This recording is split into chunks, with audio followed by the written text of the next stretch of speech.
성부와 성자와 성령의 이름으로 아멘.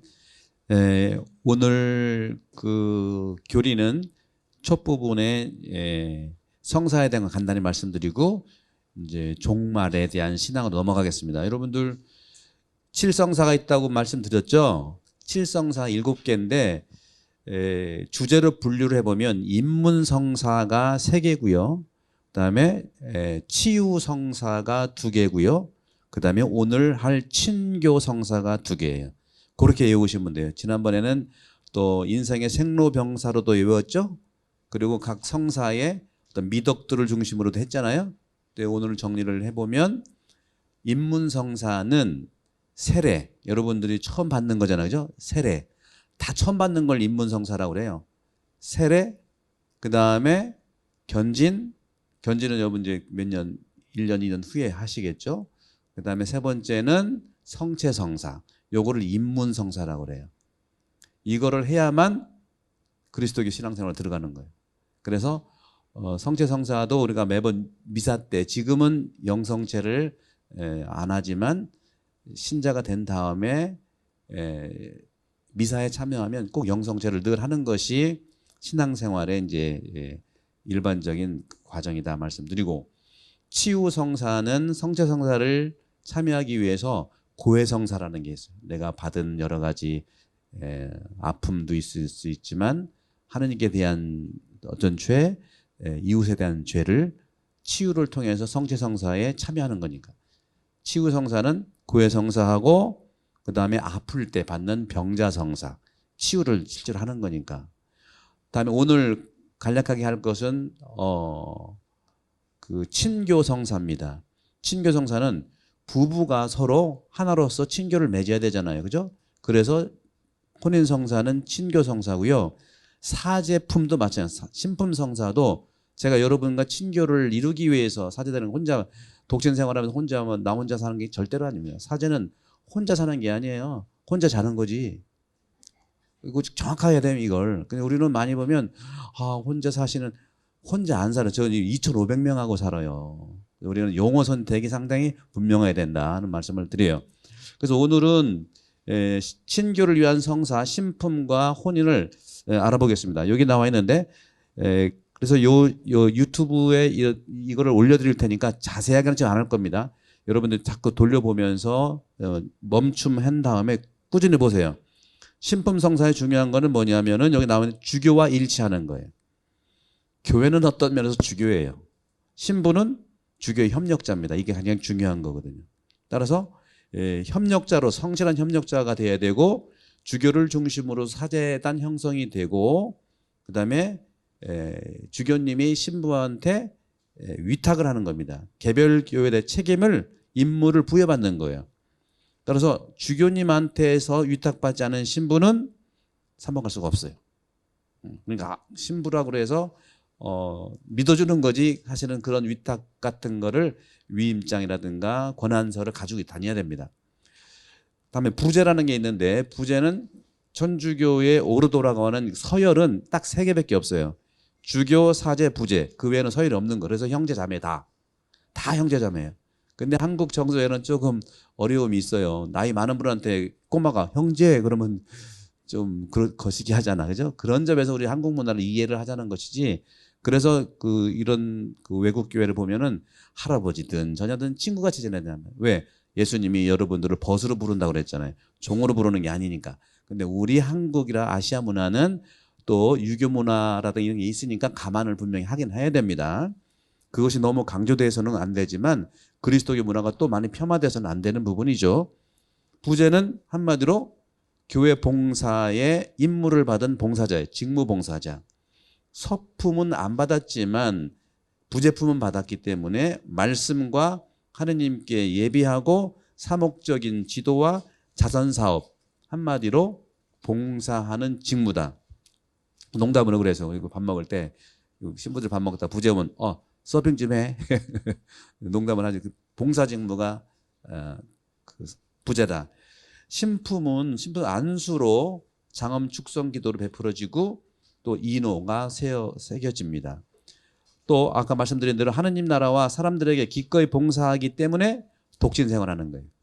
혼자 자는 거지 혼자 사는 게 아니에요. 네, 이런 부분이 굉장히 중요하고 그 뜻을 공적으로 표명하는 후보자들에게만 신품성사를 이제 주게 되어 있습니다. 다음에 혼인성사 봅시다. 혼인성사는 에페소서 5장 25절에서 32절인데 혼인성사는 마찬가지. 여러분도 혼인을 앞둔 분도 계시고 혼인한 분도 계시지만 이 혼인에 대한 정확한 개념을 좀 품고 있으면 하느님 창조주가 중요한 건 한 남자와 한 여자를 결합하는 거예요. 결합. 둘이 한 몸이라는 게 굉장히 중요해요. 이거는 이제 인간하고 우리 그리스도교 인간관에서 말씀했으니까 이제 참고하시고 이 한 남자와 한 여자의 결합은 부부 행복 첫째, 부부 사랑인데 부부 행복을 통해서 자녀 출산 그리고 교육 세 가지의 의미가 있는 거예요. 꼭 여러분 기억하셔야 돼요. 그래서 부부의 행복이 첫 번째, 그 다음에 행복하다고 사랑하다 보면 자녀가 생기잖아요. 선물이 그래 선물이 생기면 어떻게 돼요? 교육을 해야지 교육을. 많은 경우에 아이고 애가 태어나면 아기의 뜻이죠. 여러분 뜻대로 태어난 분 한 명도 없어. 아기의 뜻이 있고 우리가 또 유산으로 줄 게 있는 거죠. 구별을 할 필요가 있어요. 자, 그래서 세례받은 사람의 혼인에 대한 결합은 그리스도에 의해서 성사의 지위로 올려진 겁니다. 여러 가지 이제 찾아보시고 혼인 성사는 그리스도와 교회의 결합을 상징해요. 여러분들이 부부가 결합한 것처럼 그리스도와 교회가 결합하는 거예요. 우리가 교회죠. 그리스도와 결합되는 혼인 관계라고 볼 수 있습니다. 이 성사의 은총은 부부의 인간적 사랑을 완성합니다. 그래서 그 완성한다는 거기 때문에 사랑을 더 체계적으로 우리가 좀 배울 필요가 있고 만날 필요가 있다는 거죠. 요거는 이제 어느 기회가 되면 할 겁니다. 그 다음에 이들의 결합을 굳건하게 해줘요. 혼인 성사가. 굳건하게 해주는 것을 우리가 또 과정을 배워야겠죠. 또 영원한 생명의 길에서 그들을 성화합니다. 사랑을 완성해 주는 거, 결합해 주는 거, 영생의 길을 가면서 성화해 주는 거 세 개예요. 사랑의 완성, 결합의 그 견고함, 성화의 길 이렇게 볼 수 있겠죠. 세 가지 굉장히 중요한 부분. 혼인은 이렇게 그렇기 때문에 성실하며 자녀를 낳아 서로 유대를 하며 살아가는 게 친교라고 말씀드렸잖아요. 또 결정적으로 상대방한테 내가 내어주겠다는 의지 이게 굉장히 중요해요. 그래서 그 합의라고 하는 것은 자기 주장이보다 자기 생각을 나누지만 굉장히 그 그리스도의 굉장히 중요한 부분이 있어요. 예수님의 방식이 자기 생각은 나누고 상대방 뜻대로 하는 게 최고의 한국일이에요. 우리는 자기 생각도 모르는데 감정만 전달하고 지 뜻대로 해. 자기 생각을 충분히 나누는 게 굉장히 중요하다는 거죠. 맞고 틀리는 게 아닙니다. 훈련해보세요. 분명히 됩니다. 근데 안 되니까 감정만 전달하고 자기 식대로 생활하다 보니까 갈라지게 되는 거예요. 이런 부분들이 우리가 혼인은 부부에게 교회 내 공적 신분을 부여합니다. 따라서 사제는 교회의 증인이고 증인들과 신자 회중 앞에서 전례 거행 통해서 공적으로 거행되는 것이 마땅한 사실이죠. 자, 일단 혼인성사 계속 보시면 에페소서 아까 말씀드린 것처럼 단일성과 불과 해소성, 출산을 기꺼이 받아들이는 혼인의 필수적이다. 뭐냐? 단일성, 불과 해소성. 단일성이라는 건 뭐냐면 남녀가 하나가 된다는 거. 하나가 된 것은 분명한 유일한 유니티예요. 단일성. 하나가 되는 걸 얘기해요. 근데 하나가 됐으면 갈라질 수 없으니까 갈라질 수 없는 게 불과 해소성이에요. 그러면 왜 하나가 됐는데 요즘에는 많이 갈라지느냐? 아까 말씀드린 사랑의 완성도 우리가 더 배워야 되고 또 결합에 대한 것도 얘기를 해야 되고 서로 상호, 성화 이런 것들을 더 보충 게 아니라 채워야만 되는데 우리는 많은 것들은 계획하면서 혼인의 이런 내적인 인간에 대한 훈련, 수련이 더 필요하다는 거죠. 그러다 보면 그거 안 되다 보니까 이혼이라는 이러한 아픔들이 있는 겁니다. 이혼하려고 결혼한 거 아니잖아요. 그런 점에서는 남녀가 하나라고 하는 것, 둘이 하나라는 것과 갈릴 수 없다는 불가해소성, 그 다음에 하나가 돼서 갈릴 수 없으면 사랑이니까 자녀 출산 이렇게 돼. 이것이 혼인의 필수적 요소다. 그리고 이혼한 사람이 재혼하는 것은 규범에 어긋난다. 단지 규범 얘기가 아니라 사랑에 대한 부분들을 보완해야 되기 때문에 그런 말씀 드리는 겁니다. 그래서 가정이 중요해요. 여기 보게 되면 가정, 그리스도인 가정은 자녀들이 처음으로 신앙을 배우는 곳이에요. 예수님도 가정에서 태어나셨어요. 그죠? 요셉, 마리아. 가정에서. 따라서 구원의 첫 장소가 가정입니다. 성당에 열심히 신앙생활 가정이 그렇다? 그거는 시작부터 좀 어려움이 있는 거예요.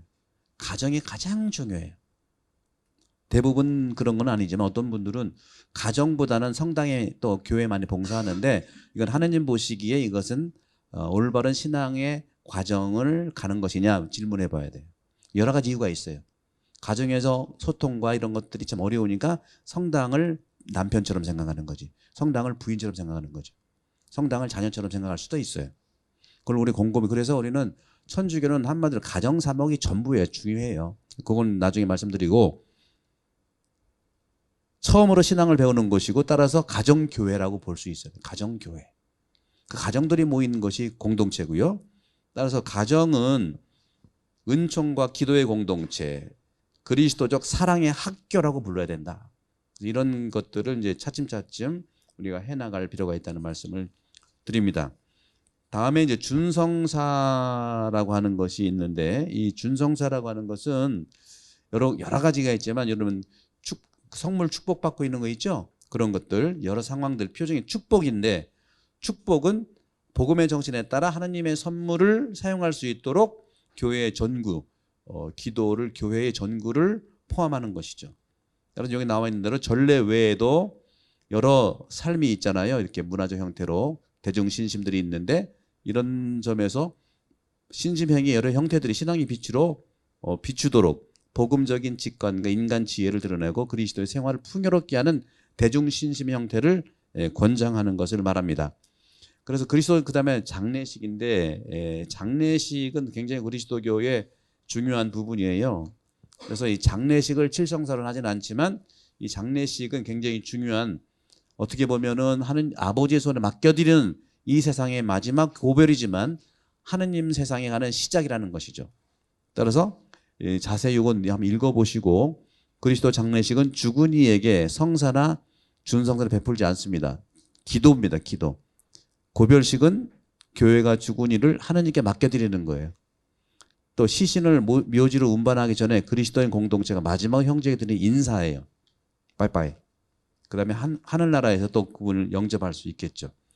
이 정도로 해서 성사편은 마치고 이런 것들을 여러분들 쭉 지켜보시면 되겠고 이제는 이제 성인들의 통공이라고 할 수 있는 제목이지만 크게 우리가 이제 그동안 배웠던 교리를 보면은 여러분들이 믿을 교리를 배우셨고 한동안 배웠잖아요. 그죠? 사도신경에 나온 거 있죠. 쭉 나오는 거. 그 다음에 배운 것은 성사인데 성사가 두 편밖에 안 되지만 굉장히 중요한 부분이에요. 성사. 그 두 편으로 했지만 여러분들이 매번 실제로 신앙생활은 성사생활을 했죠. 믿을 교리는요. 두고두고 여러분들이 이해를 하고 생활해야 되는 건데 이 두 번밖에 안 했던 이 성사생활은 직접 여러분들이 지금도 하고 있고 세례 받으면 아주 직접적으로 신앙생활이라고 할 수 있는 거예요. 그리고 오늘부터 하는 이 종말에 대한 거 종말. 종말은 다시 사도신경으로 돌아가는 믿을 교리에 해당되는 거예요. 믿을 교리.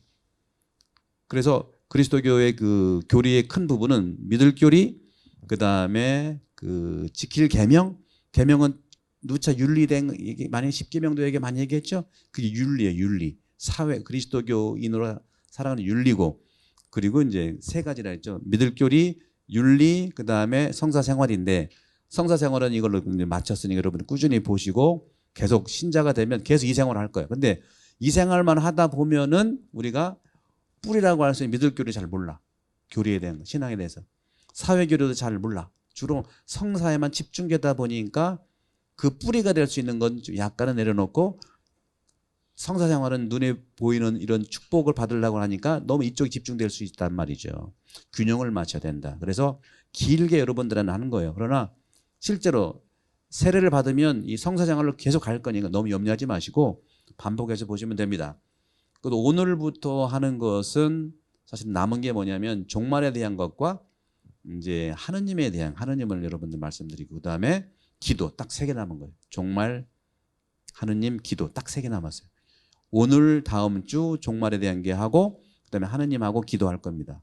그래서 그렇게 보면 이제 여러분 종말론이라고 들어보셨죠? 종말론 그러면 여러분 어떤 느낌이에요?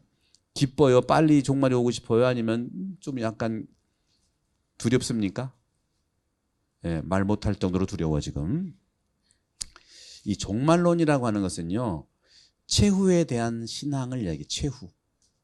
최후에 대한 신앙인데, 그 최후라고 하는 말에 우리가 좀 많이 어려운, 그 최후, 우리 인간은 최후지만 하느님 입장에서는 시작이에요.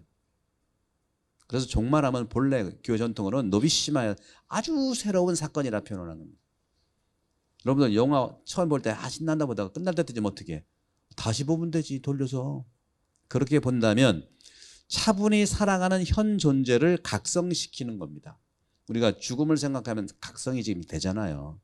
종말을 생각하면 지금 나를 지금 돌아볼 수 있는 겁니다. 그리스도교 신앙은 종말이 끝이 아니에요. 새로운 시작이라는 것이죠. 따라서 여러분들 여러 신학들이 있는데 신앙에 관한 신학을 교의 신학이라고 해요. 그걸 제가 이제 전공으로 해서 여러분들에게 아주 어렵지만 좀 설명을 좀 구체적이고 깊이 하려고 하는 부분이 있는 겁니다. 종말이라고 하는 것이 모든 교의 신학의 가장 마지막 자리입니다. 맨 마지막 자리예요. 그러면 사람들은 세상과 인간을 살아가면서 일어날 최종 과정과 정황들을 만나게 되는데, 이 종말이라고 하는 것은 네 가지 사건을 얘기해요. 죽잖아요. 그죠? 죽은 다음에는 심판받아요. 심판받으면 그 사람이 천국 가냐 지옥 가냐, 딱 네 개예요. 그래서 이게 사말이라는 표현들이에요. 이거 꼭 알아두세요. 죽음, 그 다음에 심판받는데 어디가 천국 가냐 지옥 가냐, 딱 네 개밖에 없어요. 그럼 연옥은 뭐냐? 연옥은 중간에 하나의 정화 과정이에요. 그래서 사말에 대한 건 네 개밖에 없고, 연옥은 천국과 지옥 사이가 아니라 천국으로 가는 정화 과정이라는 말씀을 드리거든요.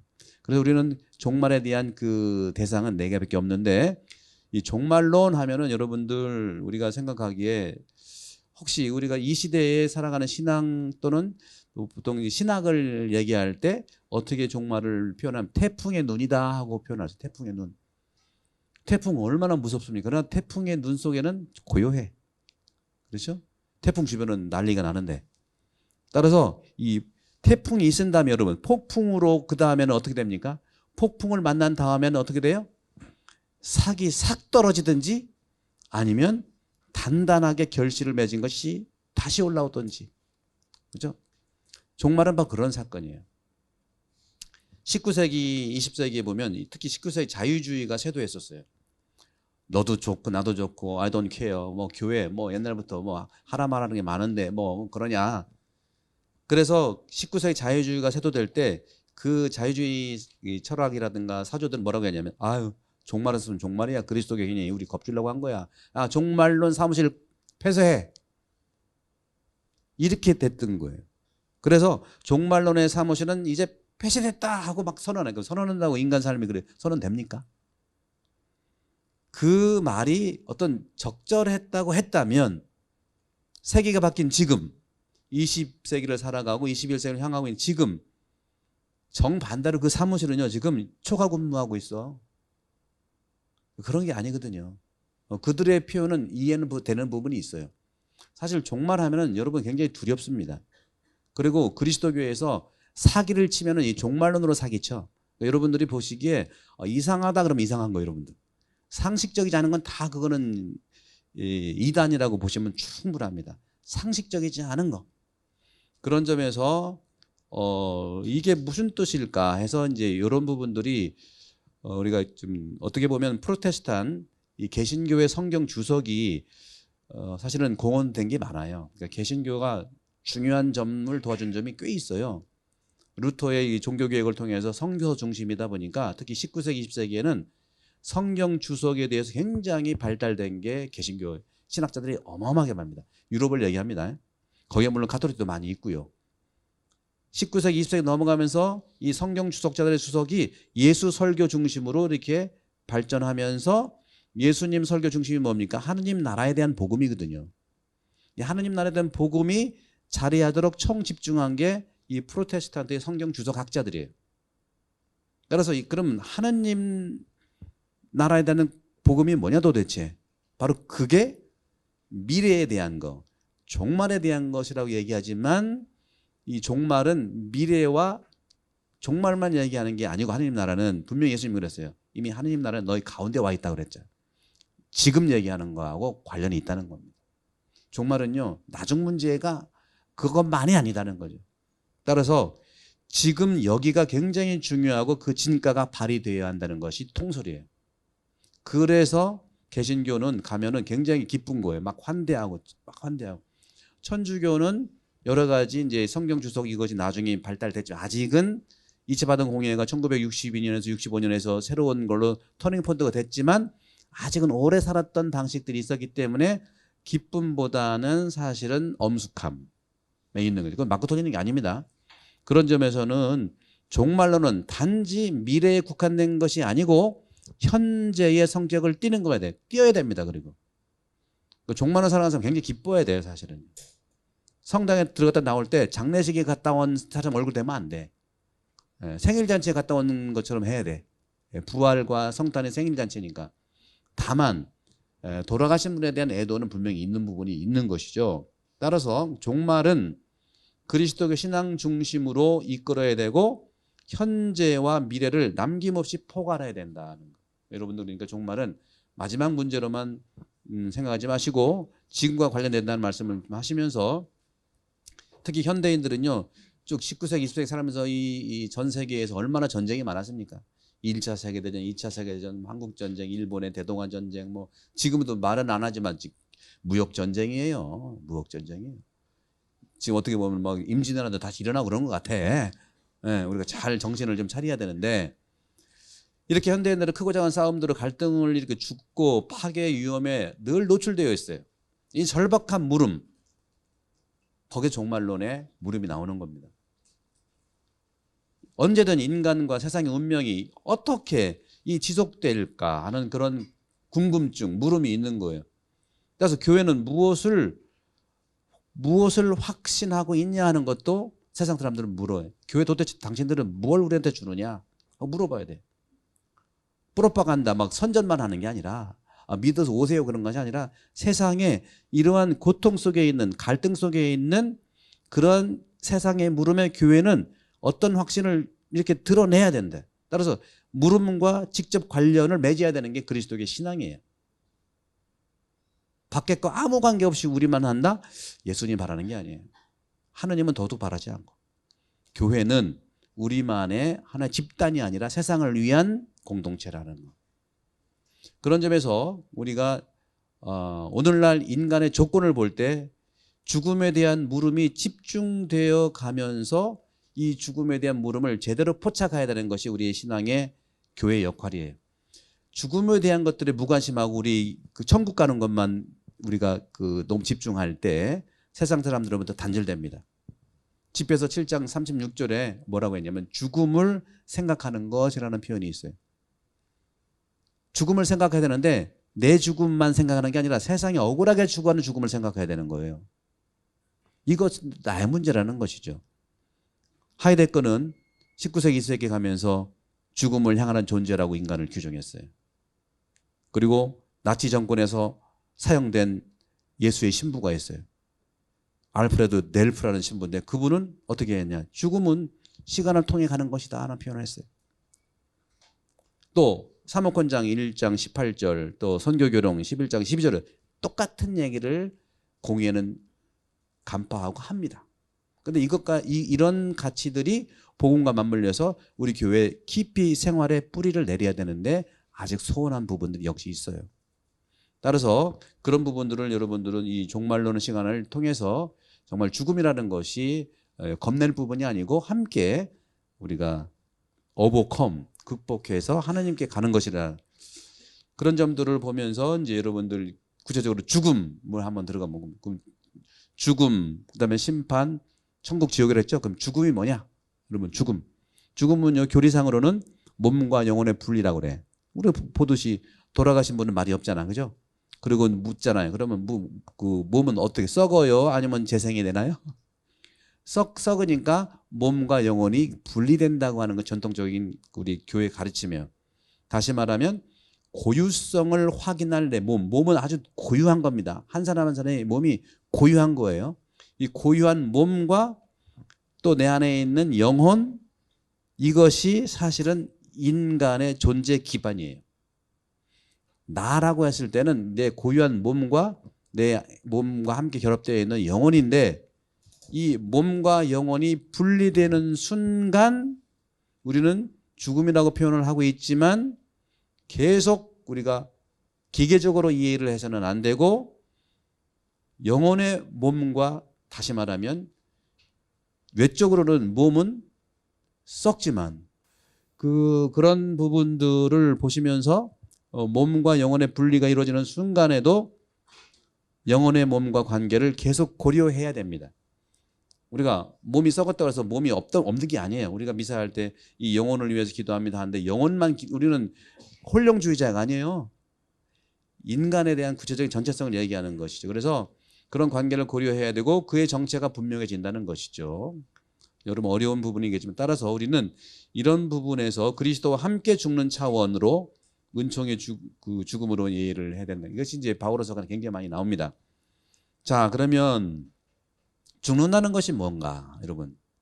죽는다는 것은요, 더 이상 어떤 차디찬 고독으로 떨어지는 외로움과 두려움이 아니에요. 죽음이라는 것은 저승의 그런 죽은 자의 세상으로 한다고 한다면, 저승으로 내려간다고 한다면 그 저승에도 그 문틈으로 들어오는 빛을 보고 파고드는 거예요. 다시 말하면 저승의 문틈으로도 빛은 파고든다는 희망을 갖는 것이 바로 죽음이 끝이 아니기 때문에. 여러분 인생 살면서 그런 거 있잖아요. 지금 많이 망하고 비즈니스 힘들고 건강도 약한 것 같지만 빛은 들어오잖아. 똑같은 거예요. 그건 그 빛을 향해서 내가 가야 된다는 것이죠. 이건 제 얘기가 아니라 지금 베네딕토 16세 교황님, 위대한 신학자, 그분이 말씀하신 거예요. 또 칼 라나라고 하는 유명한 신학자도 역시 어떻게 얘기했냐, 몸과 영혼의 분리로서 죽음을 얘기하는 건 우리 그리스도교의 신앙이지만 영적 측면의 생명 원리가 또는 다른 일부의 물질적 측면과 또 새로운 관계를 맺게 되는 것을 고려해야 된다. 이건 뭐냐면은 몸과 영혼이 분리되는 것으로 보이지만 우리가 그리스도교의 신앙은요, 뭐든지 새롭게 새로운 관계를 맺는 거예요. 이걸 잊으면 안 돼요. 잊으면. 그래서 그런지 모르겠어요. 호주나 이런 데는 이혼을 해도 이렇게 또 만나더라고. 새로운 관계 형성도 아니지만 그전 관계를 끝내잖아. 근데 우리는 어떤 경향이냐면 돌아도 안 보는 경향이 있어. 그래서 이것은 굉장히 중요한 부분은 바로 그런 것이라는 것이죠. 그래서 예수님도 돌아가셨다 저승에 내려간다는 것은 새로운 관계를 맺기 위해서 내려간 거예요. 새로운 관계가 그리스도 신앙의 핵심이에요. 여러분들이 또 세례받는 것도 새로운 관계를 맺잖아요. 그죠? 몰랐던 사람도 만나게 되고 이런 새로운 관계가 굉장히 중요합니다. 죽어도 우리는 새로운 관계를 맺는 어떤 몸으로 결합되는 거예요. 생물학적 몸은 아니지만 하나님이 기적을 일으켜 줍니다. 그걸 믿고 새로운 몸이 또 결합게 돼. 그게 인간이에요. 인간은 홀령만 있는 게 인간이 아니에요. 몸만 있는 게 인간이 아니고, 그런 점에서 우리는 몸과 영혼이 서로 분리된 영혼, 그것은 곧 인간이 아닙니다. 말씀드린 하느님의 특별한 기적을 요청하는 것이고, 그래서 영혼도 개별적인 죽음도 우리는 계속 우리가 알아차릴 수 있는 것을 수행하고 하느님의 천상 복락을 누리도록 이끄셔야 하는 것이 하느님의 우리에 대한 은총. 이게 토마스 아퀴나스가 중세 때 한 얘기. 중세 때 벌써 이런 얘기 다 했어요. 그래서 우리는 분명히 말씀드린 우리 가톨릭 영혼 불멸설을 믿는 게 아닙니다. 우리는 부활을 믿는 거. 어떤 거? 육신의 부활을 믿는 거. 육신의 부활에 다 영혼 불멸도 들어가 있어요. 근데 우리는 영혼 불멸만 얘기하면 영혼 불멸은 몸은 없다는 얘기거든요. 우리 반쪽이라는 거죠. 그리스도교는요, 한쪽만 얘기하잖아요. 같이 모든 걸 아우르는 거예요. 남자가 있으면 여자도 같이 하나의 존재가 되는 것이고, 우리는 그런 점에서 어떤 익숙하지 않은 거기 때문에 자꾸 나랑 다르면 자꾸 단절하려고 그래. 이것은 어떻게 보면 우리가 많이 누가 장난을 하는 거예요. 그런 점에서 영혼 불멸설은 영지주의 초기 교회 때부터 상당히 위협했었어요. 영혼 좋은 거고 몸은 나쁜 거, 이런 식으로. 그러니까 좋고 나쁜 것 자체가 우리는 경계해야 된다. 우리 말 표현도 마찬가지예요. 좋고 나쁜 걸 말을 굉장히 많이 해요. 여러분도 한번 여러분 말하는 표현 한번 들어보세요. 다 판단하는 말. 이건 좋고 이건 나쁘고. 어떤 분들 말할 때 막 하다 맞지요? 그럼 틀리다고 할 수 있나? 그렇죠. 그래서 하나의 표현이겠지만 그런 점에서 우리가 이제 그리스도의 육신의 부활을 믿는 거고 육신의 부활을 믿는 거는 하나님의 모상을 다시 회복한다는 측면이 될 수 있겠다. 그런데 역시 개신교가 긍정적인 면이 있는데 개신교의 이런 영향으로 새로운 또 종말론적인 시도가 있었어요. 어떤 거냐? 프로테스탄트에서 배운 신학이 하나 있는데 새로운 종말론적인 관점이 뭐냐면 그분들도 얘기하는 이런 부분들이 있어요. 죽음을 통해서 새롭게 우리가 받아들일 수 있는 것은 영원 불멸설이라는 거 하나만 두면 안 되지만 거기다 육신의 부활을 같이 합치면, 그죠? 영원 불멸을 얘기하면 문제가 있지만 영원 불멸이, 왜냐하면 보통 우리는 몸은 썩고 영혼은 살아 이렇게 얘기하는데 그걸 부정한다는 좀 오해가 되니까 영원 불멸하고 육신의 부활이 같이 종말에서 살아가면서 온전한 사람으로 부활한다는 개념. 그리스도는 부활 신앙이에요. 그런 점에서. 따라서 이 부활, 온전한 사람이 부활한다는 것은 희망하고 기다리고 하는 것이. 따라서 우리는 네 개의 사건이 죽음, 심판, 그 다음에 천국, 지옥이라고 그랬죠. 이걸 어떻게 보시면 되냐면 죽음, 심판, 그 다음에 부활로 보시면 돼요. 부활이 바로 천국이고요. 그 다음에 지옥은 또 다른 개념이에요. 지옥은 단절 개념이기 때문에 어떻게 할 수가 없어. 근데 살다 보면은 지옥 속에 좀 텅 볐다는 신학자도 있고요. 어떤 사람은 이 지상이 지옥이라는 사람도 있고요. 근데 누가 가봤나? 다 하는 소리지. 하느님의 자비를 믿으면 그렇게 이제 표현할 수가 있는 것이죠. 그럼 연옥은 뭐냐? 아까 살짝 제가 넘어간 연옥이라는 건 뭐냐면 연옥은요, 되게 불, 정화 이렇게 얘기를 하잖아요. 근데 분명한 것은 연옥은 참회는 아니에요, 여러분. 우리가 내 탓이오, 참회는 아닌데 정화가 굉장히 중요해요. 정화는 꼭 내가 참회는 이제 연옥 들어가 있는 것 자체가 이제 그런 의미가 있으니까 중요한 것은 연옥은 핵심적인 가치는 뭐냐면 오직 하느님의 은총의 처소예요. 하느님의 은총으로 정화가 되는 것이죠. 그러니까 연옥불이 우리가 오해할 수 있는 것은 뭐냐면 몸에서 해방된 영혼을 깨끗하게 만든다는 불 같은 걸로 얘기하면 그것이 아니고 중요한 것은 정화 과정인데 어떤 거냐면 하느님과 마주하기 직전의 정화 과정으로 보시면 돼요. 연옥을 너무 우리가 이제 중간 단계는 보시는데 따라서 하느님은 죽은 사람이 청원하는 교회의 신비체, 몸에 속한다는 그 이유로 은총을 베푼 거예요. 그래서 통공이라는 말에 우리가 기도해 줘야 돼. 우리가 이제 연미사라고 하는 것은 뭐냐면 미사 때 연옥 영혼을 위한 미사예요. 우리가 기도를 돌아가신 분을 이 기도를 많이 하면서 이 정화 과정에서 바로 우리 교회의 몸에 속한다는 속하는 그분이 바로 하느님이 그 이후로 은총을 베푸시기 때문에 그분은 연옥의 정화 과정 속에 있는 거다. 그리고 너무 그 이상도 이하도 생각하시지 말라는 것을 말씀드리고 싶어요. 그 다음에 몸의 부활에 대한 것을 한번 말씀드리면 부활. 아까 말씀드렸죠. 천국, 그 다음에 이제 말씀드렸던 이제 연옥에 대한 말씀을 드리고 몸의 부활은요, 여러분들 여러분 지금 살고 있는 몸이 있죠? 여러분 지금 여러분 몸이 어떠세요? 상태가 지금? 한번 꼬집어 보실래요? 꿈인가 생신가? 지상의 몸이 있고 또 하나는 부활한 몸이 있어요. 그죠? 언젠간 부활할 거 아닙니까? 그죠? 그러면 이 지상의 몸과 이 부활한 몸에 연속성이 있다는 것을 우리는 이해를 해야 된다. 딱 끊는 게 아니에요. 연속성이 있고 어떻게 보면 그것을 한 방향으로 가는 건데 다시 말하면 영혼과 아까 말한 몸이 죽은 다음에도 서로 결합될 수 있고 서로 이해할 수 있고 서로 전제할 수 있다는 그 모습으로 지상의 몸과 우리가 부활할 몸 사이 연속성이 있다는 걸 얘기해요. 따라서 죽음을 두려워하지 말고 지금 사는 것을 두려워하세요. 우리는 많은 경우에 죽음에 대한 두려움 때문에 현재를 고민하고 있는데 지금 잘 산 사람은 잘 돌아가세요. 그래서 죽음은요, 잘 산 사람의 사랑을 많이 하는 사람의 죽음이기 때문에 행복한 죽음이 될 수밖에 없죠.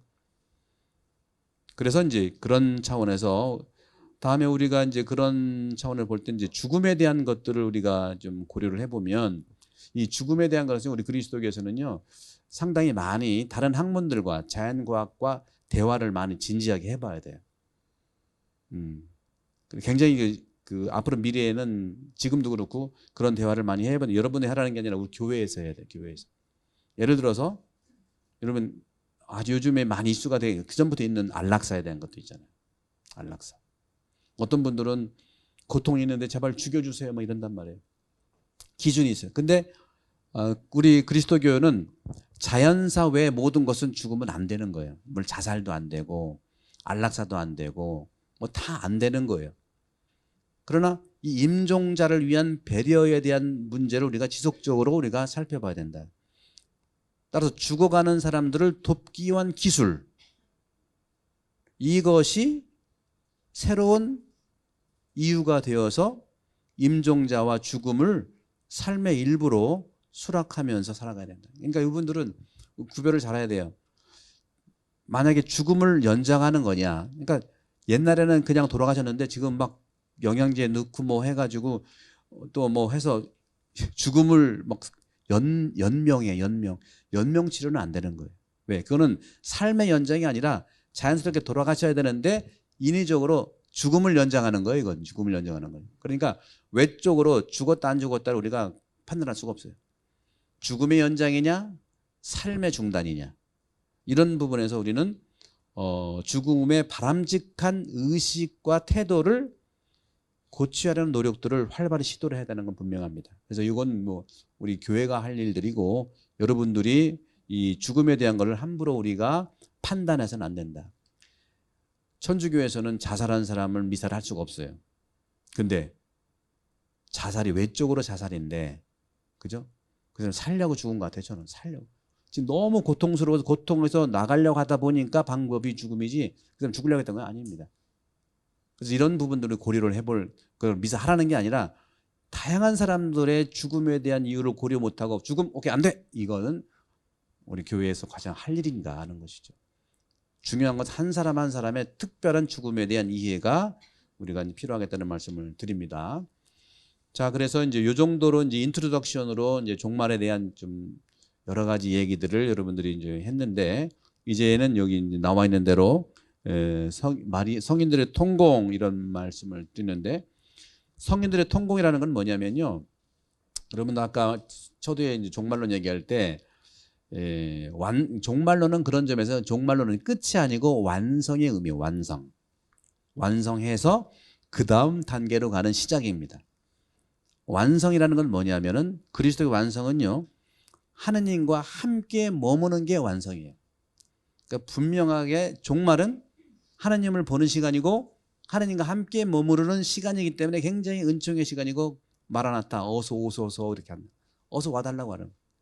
그래서 하느님과 함께 머무는 공동체가 바로 우리 그리스도 공동체인데 그 완성된 또 완전한 이들의 공동체가 모든 성인들의 통공이라는 말을 쓰는 건데 이 통공은요 꼬무니오 쌍또름이라고 해서 이제 라틴 말 좀 어려운데 꼬무니오는 통한다는 것, 통한 일치, 하나 된다, 친교 뜻이고 쌍또름은 성인들, 세인트, 성인들이 서로 하나가 된다.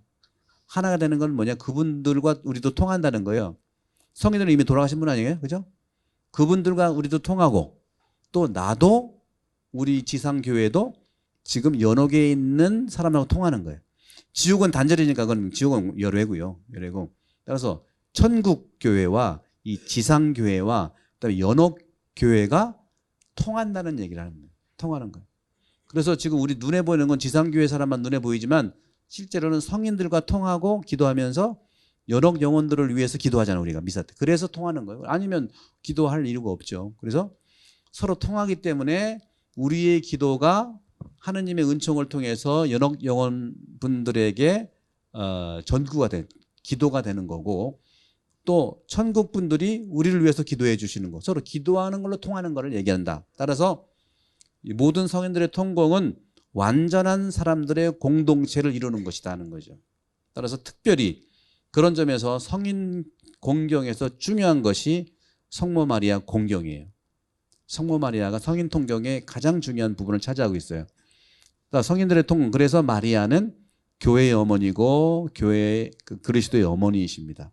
그리고 이 부분들은 우리 사도신경의 종말론에 해당되는 부분, 죄의 사함을 믿고 육신의 부활을 믿고 영원히 삶을 믿나이다. 세 가지 사도신경의 끝부분에 있는 이걸 내가 지금도 얘기한 거고 또 이걸 더 말씀드릴 거고, 그리고 사심판은 돌아가신 다음에 개인적으로 받는 거고 공심판은 종말 때 받는 거예요. 그래서 사심판을 받은 다음에 그 다음에 천국, 또 마지막 정화인 연옥, 그 다음에 지옥 이렇게 나와 있는 거죠. 따라서 죽음, 심판, 천국, 지옥 4개. 최후의 심판이 바로 종말 때 이루어지는 것이고, 최후의 심판은 두려울 것이 아니라 새하늘 새 땅에 대한 희망이고 새로운 단계 넘어가는 새로운 시작이라는 말씀을 좀 드리는 것이죠. 그런 점들을 보고, 그래서 이 성인들의 통공하면은 거룩하고 공본된 교회를 고백한 다음에 성인들의 통공을 우리가 고백하잖아요. 사도신경에. 그 성인들의 통공 고백은 교회는 모든 성도들의 공동체 친교이기 때문에 성인들의 통공은 거룩한 것들, 쌍따의 공유와 거룩한 사람들의 친교다. 이건 어려운 말인데 제가 말씀드리는 거 소통한다는 말을 됩니다. 그 다음에 천상교회와 지상교회의 일치, 그 다음에 연옥도 마찬가지 일치하는 걸 얘기한다. 따라서 교회의 세 가지 형태는 성인들의 전구, 성인들이 우리를 위해서 중재 기도를 해주는 거예요. 우리를 위해서 기도해주고, 또 우리는 연옥 영혼을 위해서 기도해, 서로 기도해주는 거예요. 서로 기도해주는. 성인들과의 일치, 죽은 이들과의 일치를 얘기한다 하는 관점들. 죽은 이들과의 일치는 연옥에 있는 분들, 성인들과 일치는 천국에 있는 분들, 그렇죠? 그 다음에 지상에 있는 우리가. 따라서 영적 자신의 공유는 신앙의 일치와 성사의 일치, 은사의 일치, 공동소의 사랑의 일치. 복잡하지만 동행하는 우리가 모든 삶을 서로 이제 통한다는 말씀을 드릴 수 있는 것이죠. 그렇게 보시고, 그래서 그 꼬무니오 쌍토름이라고 하는 것이 가장 중심으로 이루어지고 있는 성인들 통공의 이제 가치인데, 루멘 젠수움이라고 하는 교회 현장에 보게 되면 8장 59절에 보면 모든 이들은 거룩해지도록 불림을 받았다. 따라서 여러분들도 꼬무니오 쌍토름을 살아갈 수 있는 것은, 성인들의 통공을 살아갈 수 있는 것은 여러분 첫 번째 여러분도 부르심을 받은 거예요. 여러분들 하느님이 거룩하게 살도록 부르심을 하신 겁니다. 여러분들이 신청을 했지만 근본적으로는 여러분들을 부르신 거예요. 두 번째, 부르셨으니까 여러분들이 거룩한 삶을 살도록 또 초대받은 거예요. 거룩한 삶을 살도록. 그리고 세 번째, 성인들의 기도를 통해서 우리가 거룩하게 불림을 받고 살도록 우리에게 은혜를 준다 하는 말씀을 이제 드리는 것이죠. 이렇게 보시면서 이제 우리의 이 측면들을 이해를 하고, 성인들의 통공의 가장 첫 번째 자리가 성모님이라고 그랬죠. 그래서 오늘은 이 성모님에 대한 부분들을 좀 마무리를 좀 해보면, 여기 보시면 성령으로 동정녀 마리아에게 잉태되 나시고, 이 성령으로 잉태됐다는 거 루카복음 1장 35절에 보면 하느님은 성령의 힘으로, 성령 힘을 통해서 마리아에게 내려오실 것이다 하는 그런 표현을 합니다. 그러면 여기서 우리가 마리아에 대한 부분들을 우리가 좀 볼 수가 있는데, 동정녀 마리아께 나시고, 이제 성경을 얘기하는 거예요. 성경에 나와 있는 거, 그리고 사도신경에도 있죠. 예정된 마리아의 운명이 있어요. 운명은 계획을 얘기하는 거예요. 운명론이 아니고 하느님의 계획이라는 걸 얘기하는 것이죠. 따라서 루카복음 1장 26절에서 27절에도 역시 바로 하느님은 영원 이전에 당신 아드님의 어머니로 삼을 이스라엘의 딸을 선택하셨는데, 바로 이 여인 계획하셨다는 거예요. 따라서 구약 역사 안에서 마리아의 사명은 거룩한 여인들의 사명을 통해서 예비되어 왔어요. 근데 중요한 부분들이 이거예요. 원죄 없으신 잉태라고 말씀드리는데, 우리 천주교에서는 이 마리아에 대한 부분인데, 요거 여러분들 이거 마리아만 하더라도 보통 한 1년 배워야 돼요. 근데 여러분 1년 배울 수 없으니까 우리 본당 유튜브에 성모님에 대한 1시간 제가 강의한 게 그걸 참고하세요. 그 참고하시면 거기서 충분히 이거 나와 있는데, 제가 이제 말씀드리고 싶은 것은 우리 천주교에서는 마리아에 대한 믿을 교리가 4개 있어요. 4개. 첫째는 하느님의 어머니, 마리아 하느님의 어머니예요. 그 다음에 두 번째는 평생 동정이신 마리아. 세 번째는 여기 나와 있는 것처럼 원죄 없이 잉태되신 마리아. 네 번째는 성모 승천. 8월 15일에 성모 승천인데, 이 4개가 교회가 선언한 마리아에 대한 신앙 교리, 믿을 교리라는 말씀을 드리는 것이죠. 그런 점에서 이 마리아를 얘기할 때 가장 기본이 되는 것은 은총이 가득하신, 우리가 성모성에 기도한 은총이 가득하신 마리아가 중요해요. 은총이 가득하신 마리아라고 가브리엘 천사가 초대했으니까 마리아는 은총이 가득한 삶을 산 거예요. 은총이 가득한 삶을 살다 보니까 하느님의 어머니가 됐고, 그 다음에 평생 동정이신 마리아가 됐고, 그 다음에 원죄 없이 잉태되신 마리아가 됐고, 그 다음에 성모 승천까지 이루어지는 특별한 은총이 있는 거예요. 이 부분들은 우리가 생각할 때에는 은총이 가득하다는 것이 뭐냐? 은총이 가득하려면요, 여러분들 어떤 기준이 있어야 돼. 기준. 그렇죠? 여러분들 한국에서 아파트를 추첨하려면 기준이 있잖아요. 그죠? 어떤 뭐 예를 들어서 뭐 그 무주택자가 돼야 된다, 뭐 이런 것도 있고, 또 아무리 조건이 다 맞춘 다음에 어떻게? 그 다음에 추첨이잖아. 그죠? 다 조건을 안 맞춘 다음에 추첨하는 게 아니라 조건을 다 맞춘 다음에 추천하는 거예요. 그게 은총이에요. 맞다 그래. 은총이라고. 그 은총, 조건의 은총의 가장 중요한 은총의 잣대가 되는 게 뭐냐? 은총의 잣대가 되는 것은 바로 얼마나 내가 예수 그리스도와 일치하느냐가 은총의 기준이에요. 그냥 떨어지는 게 아니에요. 조건들이 있죠. 그냥 은총 주세요, 은총 주세요 하는 게 아니고, 내가 그리스도와 얼마나 하나가 되느냐가 은총의 기준이고, 그것이 이제 그 바로메타라고 할까요? 뭐 그런 거죠. 그러니까 여러분들은 마리아가 그랬어요. 마리아가 은총이 가득한 마리아라고 천사가 했는데, 그때부터 은총이라고 하는 것에 얘기를 하는 건데, 거기서 그랬어요. 여러분들, 마리아가 사실 우리가 비교를 해보면, 지가리아하고 마리아를 지금 대조해보면, 지가리아도요, 늦은 나이에 똑같이 가브리엘 천사에 의해서 아들을 낳겠다고 해줬어. 근데 지가리아는 안 믿었어요. 웃었어요. 콧방귀 꼈다고. 그래서 벙어리가 됐는데, 마리아하고 지가리아는 똑같은 그러한 가브리엘 천사를 통해서 똑같이 아들 낳는다고 똑같이 얘기했어. 근데 다른 게 뭐가 다르냐면요, 마리아는 아들 달라고 해준 적이 없어요. 근데 지가리아는 달라고 해서 평소에. 근데 준다니까 싫대. 핑계 대는 거. 아유, 나도 늙었고 우리 부인도 제가 자라났는데 어렵고요, 이렇게 해. 여러분들, 늙은이가 애 낳는 게 어려워, 처녀가 애 낳는 게 어려워? 요 늙은이는 오해하지 마세요. 늘 거기에 있는 나이 드신 분이야. 우리 말은요, 나이 문제가 늘 그 자리 지키는 분 늙은이에요. 그러면 이 지가리아가 애 낳는 게 어려워? 한 번도 애 낳지 않은 처녀가 애 낳는 게 어려워요? 이걸 한번 얘기해 보실래요? 누가 어려워? 네. 지가리아는 어렵고요, 처녀는 불가능해요. 그렇잖아요. 처녀 혼자 애 낳아? 뭐 남편이 있어야 될 거 아닙니까? 그거거든요. 근데 불가능한데도 마리아는 믿은 거고, 지그리아는 하겠다고 다 하느님이 오케이 했는데도 안 믿은 거야. 이 차이라는 거죠. 그게 은총이라는 거예요. 은총. 그러니까 불가능한 상황을 내가 수락하는 걸 얘기해요. 그리고 수락만 한 게 아니고 끊임없이 주님의 종입니다. 당신 뜻대로 제게 이루어 달라고 하죠. 그 피아트, 예스 하는 거. 마리아의 평생의 삶은 예스예요. 예스. 피아트. 아버지의 뜻, 당신의 뜻대로 제게 이루어 달라는 거예요. 근데 우리 신앙생활 하다 보면 전부 자기 뜻 얘기하지 아버지 뜻보다는, 그렇죠? 그만큼 우리는 지가리아적 성격의 부분들이, 그래서 우리가 좀 더 주님의 은총을 청하고 얼마나 그리스도와 하나 된다는 게 굉장히 요청된다는 말씀을 드리고 싶은 거예요. 그런 점에서 마리아는 평생을 그렇게 잉태하기 전에는 천사의 말은 하느님의 이런 뜻을 받아들였고 잉태한 다음에는 아들 예수 중심으로 살았다.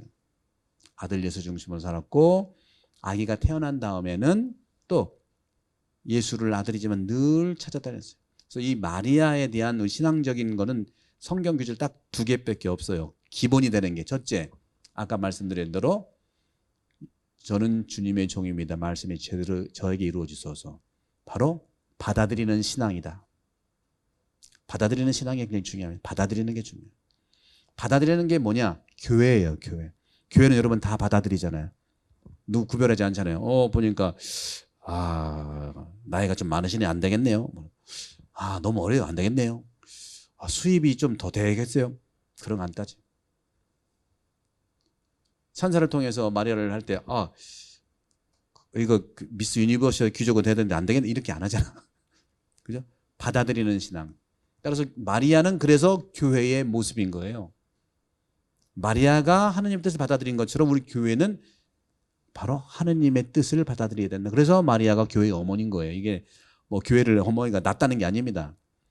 그래서 첫 번째로 중요한 것은 루카복음 나와 있는 것처럼 1장 여기 나와 있는 것처럼 1장 37절일 겁니다. 거기 수락 받아들임 명령. 또 한 가지는 요한복음 2장 5절일 거예요. 2장 나와 있는 거는 뭐냐면 요한복음에 가장 먼저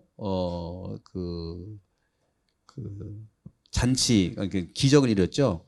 가나 혼인 잔치 기적인데 물을 술로 바꾸는 그런 가나 혼인 잔치의 기적인데 그때 마리아가 뭐라고 했냐면 그 과방장이라든가 일하는 사람한테 그분이 시키는 대로 하여라. 그분은 누구냐? 예수 아들이거든. 아들이 시키는 대로 하여라. 이것은 마리아의 가장 중요한 또 그 은총과 관계되는 건데 마리아는 자기가 하고 싶은 거 한 거 아니에요. 예수가 바라는 것만 한 겁니다. 그런 점에서 그리스도교, 천주교는 마리아교가 아니에요. 오해하지 마세요. 마리아가 바라는 것은 마리아 뜻을 원하는 게 아닙니다. 그러니까 그분이 시키는 대로 하여라. 이것은 그리스도론이에요. 마리아는 그리스도론 때문에 중요한 겁니다. 우리는 너무 지나친 마리아 개인 신심과 개인 그런 그 기도 때문에 오해될 수가 있어요. 그렇지 않아요. 묵주기도도 보세요. 묵주기도 전부 다 예수에 대한 신비예요. 그죠? 신비가 4개 있잖아요. 빛의 신비, 환희의 신비, 고통의 신비, 빛의 신비, 영광의 신비. 다 예수에 대한 거예요. 모르는 분들이, 겉만 본 분들이 오해하는데 그 마리아 내용을 쭉 다 예수가 들어가 있는 거예요. 이게 굉장히 중요한 거. 그런 점에서 제가 4대 교리라고 말씀드렸죠. 그런 점이 어떤 겁니까? 첫째는 하느님의 어머니. 이게 이제 431년에 에페소 공의회에서 마리아를 하느님의 어머니로 선포했는데 하느님의 어머니라는 건 뭐냐면 마리아가 신성의 예수를 낳았기 때문에 신성의 어머니 하다 보니까 하느님의 어머니가 된 거예요. 진짜 마리아가 하느님 어머니가 아니에요. 우리는 하느님을 뭐라고 그래요? 하느님 아버지라고 그러잖아요. 마리아는 뭐라 해요? 어머니라고 하죠. 그럼 둘이 부부지간인가? 그게 아니라는 거죠. 바로 하느님의 그 신성을 취한 아들을 낳은 어머니다. 근데 신성 어머니 할 수 없으니까 바로 하느님 어머니라고 한 거고, 그 다음에 이제 553년에 평생 동정이신 마리아는 마리아가 처녀여서 아기를 성령에 의해서 아기를 낳았으니까 예수인데 그게 동정녀는 맞잖아요. 그죠? 처녀 애를 낳았으니까 동정녀인데 이것은 물리적인 것만 얘기하는 게 아니에요. 잉태하기 전에는 생물학적인 동정을 가졌고 잉태하는 순간도 그렇고 출산하는 순간은 신비적인 동정이에요. 신비로만이 가능한 거예요. 그 다음에 출산 다음에도 동정이라는 건 뭐냐면 영적인 동정이다. 은총이 충만한 걸 얘기해요. 그러니까 우리가 얘기하는 동정은요, 그냥 처녀만 얘기하는 게 아니에요. 애 안 낳았을 때의 처녀 동정도 있고 출산할 때의 신비적 동정도 있고 그 다음에 출산 후에 영적 동정이 있다는 것이죠. 그런 점에서 여러분들도 처녀 계시겠지만 동정녀고 또 부부들도 동정녀예요. 어떤 영적 동정을 하면 은총만 충만하면 영적 동정이라는 말씀을 드리고 싶은 거예요. 다음에 두 가지 원죄 없이 잉태되신 마리아는 1854년 비오 9세 교황이 선포한 거예요. 이것도 은총이 충만한 거에 관련이 있고 1950년에 교황 비오 12세가 또 선포한 성모님에 대한 건데 이것은 뭐냐? 핵심어는 뭐냐면 원죄 없이 잉태되신 마리아는 선취된 종말을 얘기하는 거예요. 우리도 마리아처럼 종말 때 이미 구원이 성취돼야 돼. 그러니까 선취된 구원. 그러니까 종말 때 우리가 그 구원되겠다는 것을 미리 마리아를 통해서 보여준 거고, 그 다음에 이제 이 성모 승천도 우리 모든 사람들 중에 천국에 간 분들은 성인들 물론 있지만 공적으로 우리가 확인 교회에서 선언하는 것은 마리아뿐입니다. 하느님 오른편에 앉았다는 고백을 하는 거니까. 그래서 우리도 미래에 저렇게 된다는 것을 미리 보여준 거예요. 선취된 희망을 얘기하는 거다. 선취된 희망. 그래서 그런 부분들을 여러분 이해를 해보시면 되고, 그래서 자세한 것은 여러분들 여기에 하느님의 어머니 말씀드렸죠. 이런 부분들하고 또 동정녀 마리아도 그런 말씀. 이거는 성서적인 그런 바탕을 말씀드리는 거예요. 가서 읽어보시고, 그다음에 교회 어머니, 그리스도 어머니도 마찬가지고요. 쭉 나와 있어요. 교회 현장에도 나와 있고 하는데 이런 내용들이 좀 표현 어렵지만 제가 말씀드린 그런 내용에서 전제를 하고 보시고, 또 유튜브에 따로 마리아에 대한 부분이 있으니까 한번 시간 돼서 보시도록 하고, 성모 마리 공경도 역시 마찬가지입니다. 공경도 역시 우리가 최고의 성인 중에 최고의 성인이니까 공경하는 거예요. 흠숭하는 게 아니에요. 흠숭은 우리는 하느님만 하는 거예요. 성부, 성자, 성령만 흠숭하고 믿고 마리아는 믿는 게 아니에요. 공경하는 겁니다. 공경하는 거. 오해하시면 안 돼요. 상경지례, 공경지례 중에서 그러니까 성인들은 우리가 공경해야 되고 그 성인들 중에 최고의 성인이니까 상경지례라는 표현을 씁니다. 공경도 그런 것이고 바로 그런 점에서 교회의 종말론적 성화를 가지고 있다는 말씀도 이제 드리고 싶다는 말씀을 드리고, 다음 시간에는 이 죄의 사함부터 해서 종말 신앙에 대한 것을 마무리도 하도록 하겠습니다. 성부와 성자와 성령의 이름으로 아멘. 영광이 성부와 성자와 성령께, 성부와 성자와 성령의 이름으로 아멘. 수고하셨습니다.